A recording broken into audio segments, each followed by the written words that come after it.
Masechet Brachot, résumé du Daf Yud Tet. La Gemara continue l'histoire à la recherche à savoir est-ce que les morts sont conscients de ce qui se passe sur terre, oui ou non.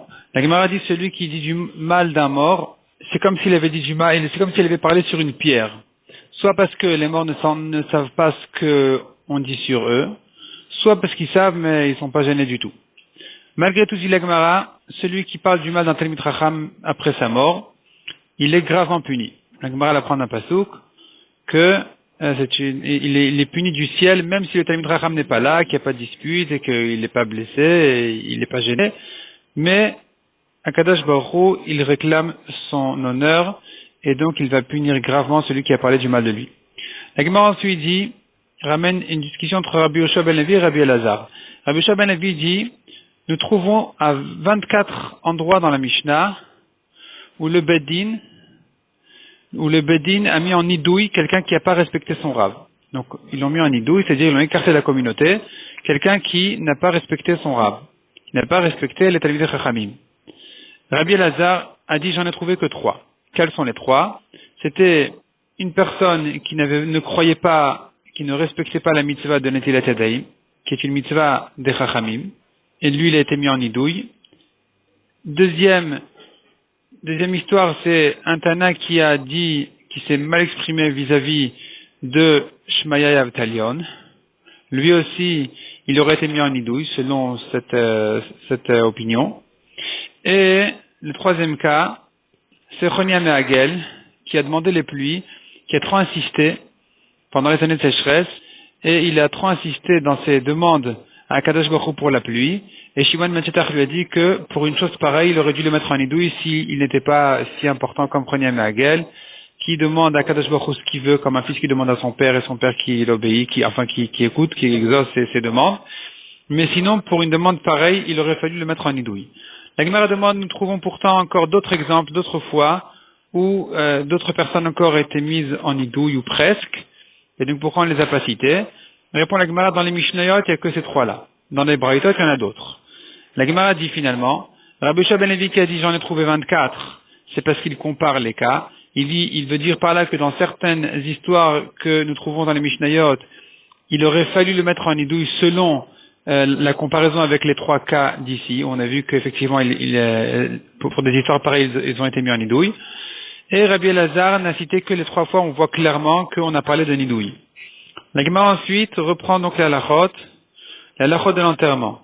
Donc on n'a pas le droit, a priori, de commencer un enterrement un peu avant le temps du schéma, parce qu'on risque de perdre le schéma. Mais si c'est un Talmid Chacham important, on a le droit de le faire. Ensuite, pendant le Hesped, le moment où on pleure le mort, si le mort est présent devant eux, chacun se retire un à un pour faire le schéma.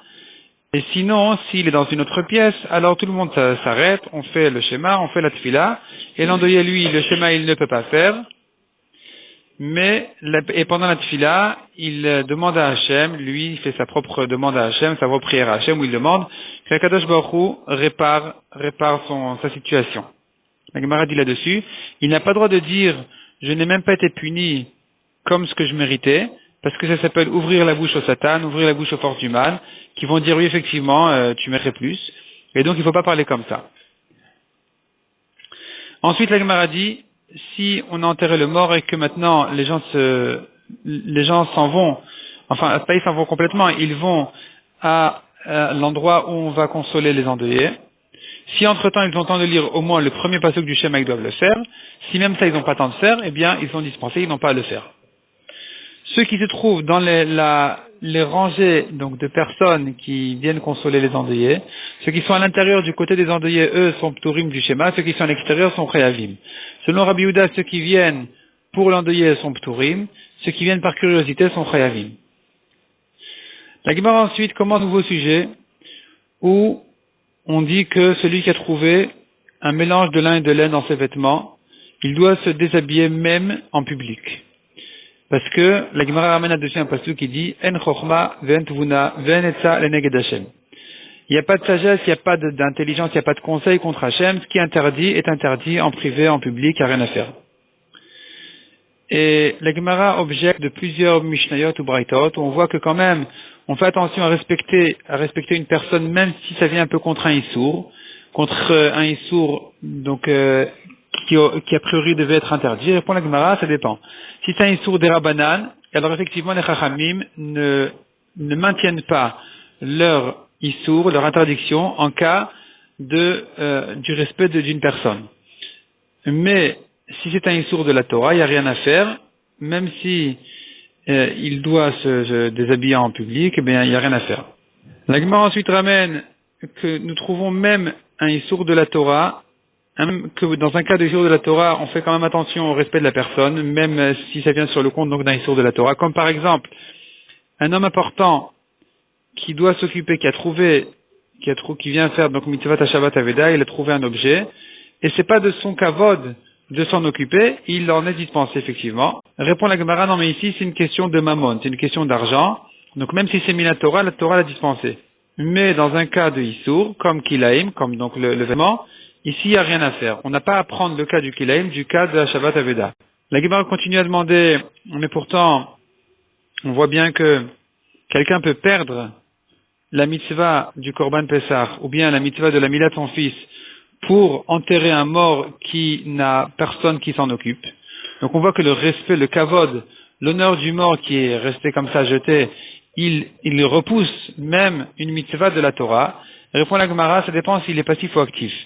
S'il a perdu une mitzvah, mais il était passif, comme ici, il n'a pas fait le Pessah, il n'a pas fait la Mila. Et ici on dira que le kvod abriot est plus important. Donc il va perdre la mitzvah passivement et il va s'occuper du mort. Mais celui qui s'est vêtu d'un vêtement de kilaim, donc de shatnez, là ça s'appelle qu'il est actif. Il est actif parce qu'il s'habille d'un habit qui est interdit, et là donc puisque c'est actif, il n'aura pas le droit de garder ce vêtement pour ne pas se déshabiller en public. Il n'y a rien à faire. Dans ce cas-là on dira qu'il doit, lui, se déshabiller en public, enlever le vêtement, de manière à ne pas transgresser cette interdiction de la Torah.